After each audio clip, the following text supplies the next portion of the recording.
With me now is one of the authors of the World Economic Forum report, the head of Nature Action Agenda, Akanksha Khatri. Akanksha, your latest report suggests that business as usual is no longer an option for the world. Why not? It's indeed true that the report talks about that business as usual is absolutely not viable anymore. What we are seeing in the COVID era is a clear example of that. But if I look at it purely from a numbers point of view as well, our report and our study has indicated that more than half of the world's GDP is actually moderately or highly dependent on nature. So if businesses and the economic actors do not prioritize nature, they're doing it at their own peril. And when you say business as usual, that's quite wide-ranging, isn't it? Give us a bit more detail on that.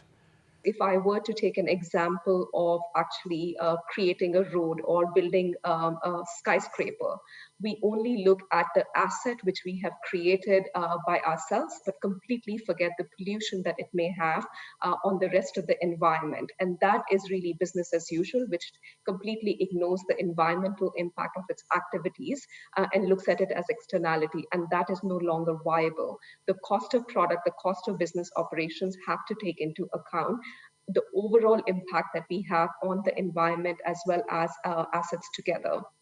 You describe the need in your report for a critical shift, you call it, in three key systems: food, land and ocean use, infrastructure and extractives and energy.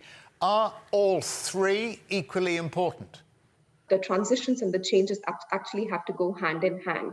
So when we try creating more compact urban environments, we are making sure that there is a more planet-compatible utilities component, but a more denser urban environment means that we are also leaving more of the wild spaces for animals. So you are meeting both the goals at the same time, creating a different kind of urban environment, but also having a positive impact on how we do conservation and restoration, which has another impact on how we do agriculture. So the three changes actually have to go hand in hand. You say 395 million jobs could be created.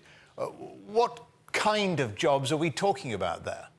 These are new jobs which will be created indeed, but when we say new jobs, these are also net new jobs. So it is as much about creating new opportunities, but also strengthening the existing jobs and making them more future-proof.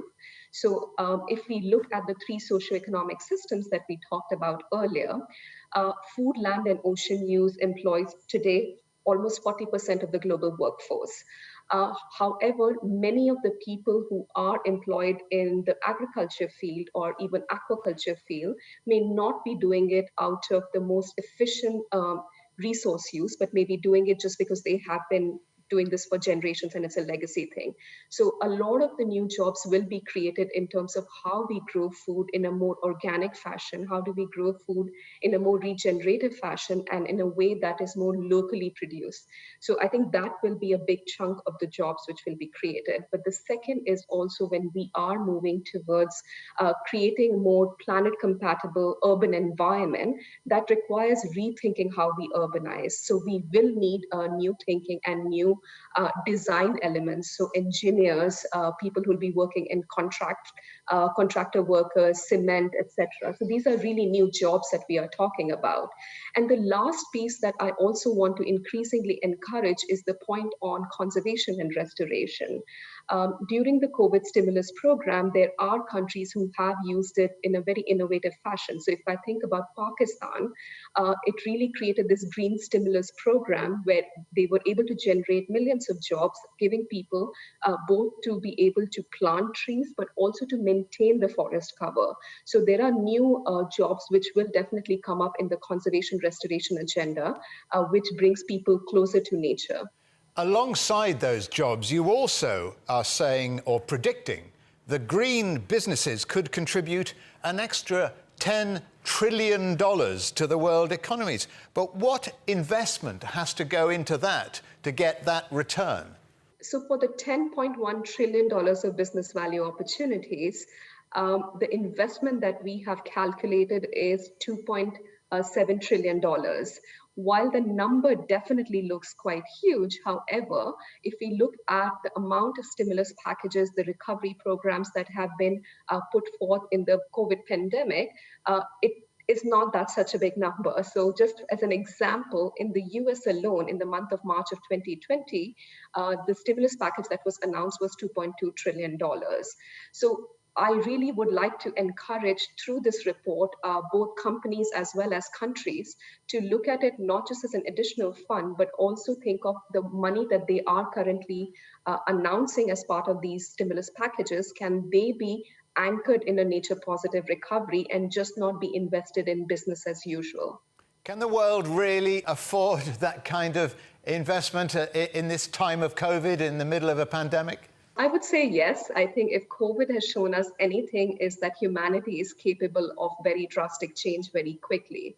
What is really needed is more political ambition and more business innovation and courage to make this change happen. So while the money, of course, is a huge number and it needs to be brought into play, there are positive business opportunities. So every dollar that we are spending will be creating more jobs and will be creating more opportunities. So it really needs to be looked at as not as an expenditure, but as an investment.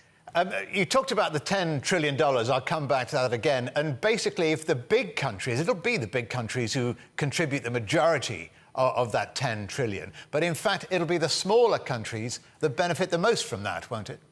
I find that question actually very interesting because in our current context with everything that we are facing, it really raises questions about this whole globalization versus localization debate.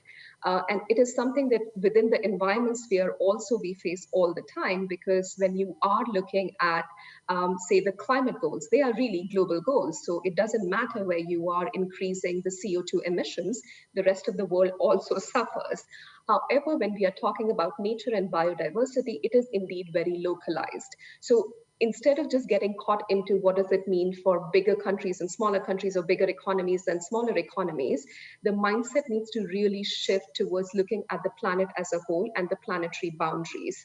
So if we are breaching planetary boundaries, as we have when it comes to, say, nitrogen, carbon dioxide, and other biodiversity integrity as well, nobody benefits. So that's just a very ecological way of looking at it.